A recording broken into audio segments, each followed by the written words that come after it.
در سال 603 میلادی در کاخ طاق کسری مردی بر تخت زرین نشسته بود که جهان او را خسرو پرویز مینامید. پادشاهی که از سند تا مدیترانه فرمان میراند. صلیب حقیقی مسیح را از اورشلیم به غنیمت برده بود و اسکندریه را زیر پرچم ساسانیان آورد. اما در همین روزها در سرزمین‌های دوردست حجاز مردی از قبیله قریش نامه‌ای به او نوشت که تاریخ را دگرگون کرد.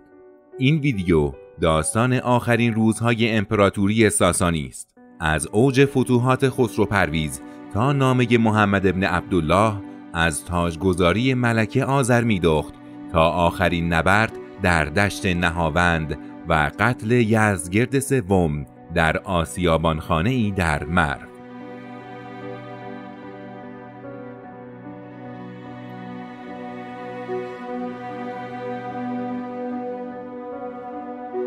خسروی دوم ملقب به پرویز در سال 590 میلادی با کمک امپراتور بیزانس موریس تاج را از بهرام چوبین باز ستاند.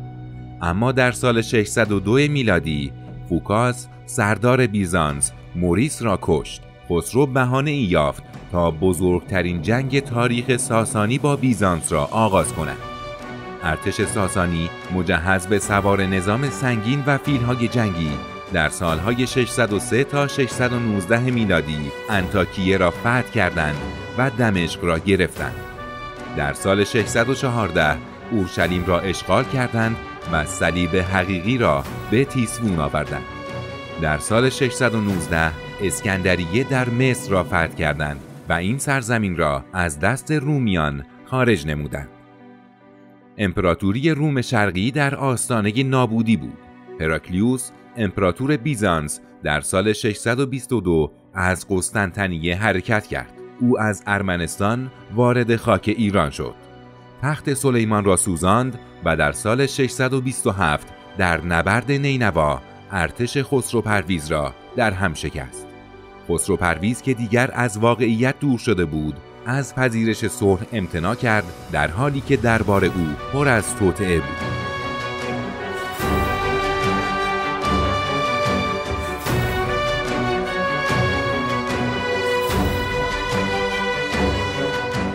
در سال 628 میلادی کاروانی از مدینه به سوی تیسفون آمد. عبدالله ابن حذافه فرستاده محمد ابن عبدالله نامه‌ای به خسرو پرویز آورد. بسم الله الرحمن الرحیم. از محمد رسول خدا به خسرو پادشاه پارس. سلام بر کسی که از هدایت پیروی کند. اسلام بیاور تا در امان باشی. خسرو پرویز خشمگین شد. طبق گفته های تاریخ طبری او نامه را پاره کرد و گفت یک بدوی عرب به من پادشاه پادشاهان نامه می نویسد. او دستور داد بازان والی یمن محمد را دستگیر کند. اما چند ماه بعد خبر رسید که بازان مرده و یمن به دست مسلمانان افتاده است. خسرو پرویز غرق در جنگ داخلی نتوانست اهمیت این نامه را دریابد.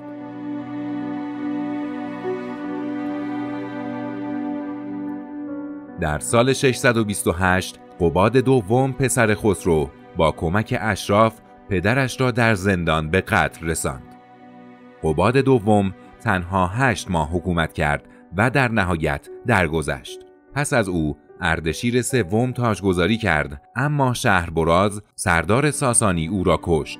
سپس پوراندخت دختر خسرو برای مدت کوتاهی بر تخت نشست. در این میان آذرمیدخت خواهر پوراندخت در سال 630 در تیسفون تاجگذاری کرد.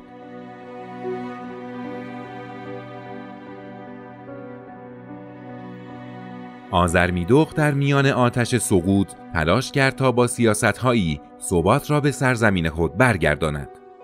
ازدواج سیاسی با خسرو پسر هرمز از خاندان مهران، کاهش مالیات در مناطق مرکزی و مذاکره با سرداران مرزی برای وفاداری. اما قدرت واقعی در دست رستم فرخزاد، اسپهبد بزرگ و فیروزان بود.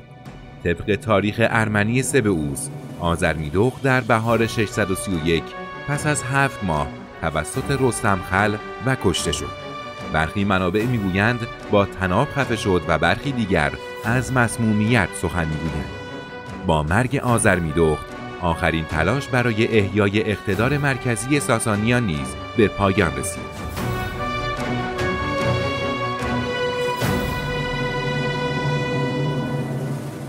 در سال 632 یزدگرد سوم نوه خسرو پرویز در سن 8 سالگی در معبد آتشکده تیسفون تاجگذاری کرد. او آخرین پادشاه ساسانی بود. امپراتوری زیر سلطه او در این وضعیت بود: خزانه‌ای خالی، ارتشی پراکنده، اشرافی که در حال جنگ داخلی بودند و مرزهایی که بدون دفاع رها شده بودند. در همین سال محمد ابن عبدالله درگذشت و ابوبکر به عنوان خلیفه مسلمین برگزیده شد.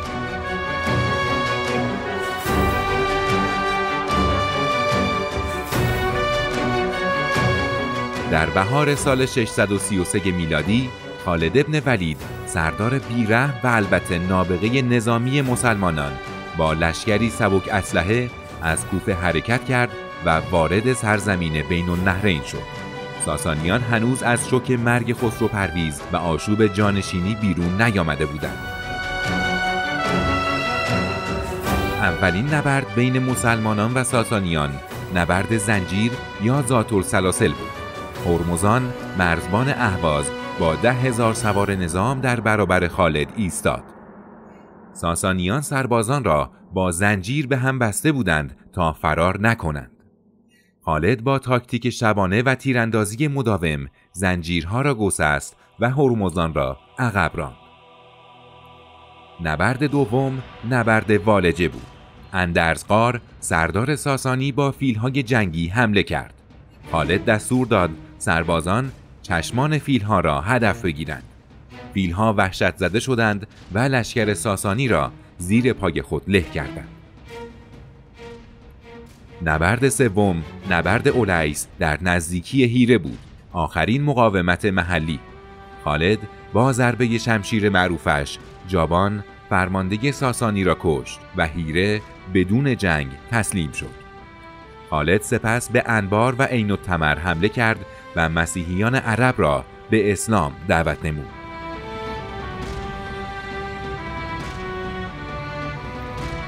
یزدگرد سوم 16 ساله رستم فرخزاد را به فرماندهی کل قوا منصوب کرد. رستم این بار با 30,000 سوار نظام سنگین، 33 فیل جنگی و خط دفاعی در رودخانه عتیق در قادسیه اردو زد. در مقابل سعد ابن ابی وقاص با 12,000 نفر که عمدتاً پیاده نظام سبک بودند در مقابل او ایستاد. این نبرد طی 4 روز انجام شد. روز اول تعادل، تیراندازی دو طرف. روز دوم فیل‌های ساسانی اعراب را عقب راندند. ابن عمرو سردار مسلمانان با تیرهای آتشین چشمهای فیل‌ها را کور کرد.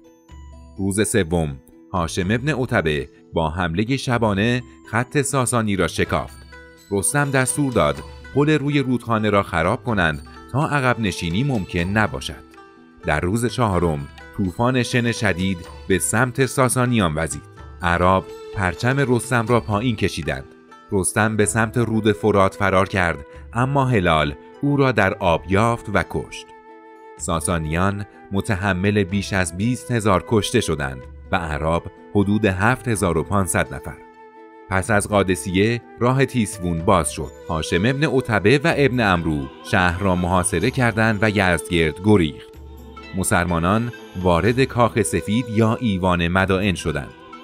تاج خسرو پرویز، فرش بهارستان، صلیب حقیقی و شمشیرهای طلایی همه به مدینه فرستاده شدند. یزدگرد به سمت شرق گریخت. در ری مقاومت محلی شکست خورد. در اصفهان مرزبان کشته شد. کرمان بدون جنگ تسلیم شد و مرو آخرین پناهگاه او بود. در این 14 سال ساسانیان بارها تلاش کردند ارتش جدیدی بسازند، اما مالیات دهی قطع شده بود.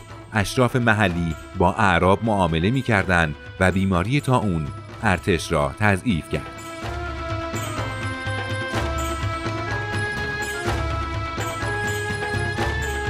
در سال 642 نبرد نهاوند معروف به فتح الفتوح رخ داد. ارتش ساسانی 100,000 نفره بود اما شکست خورد.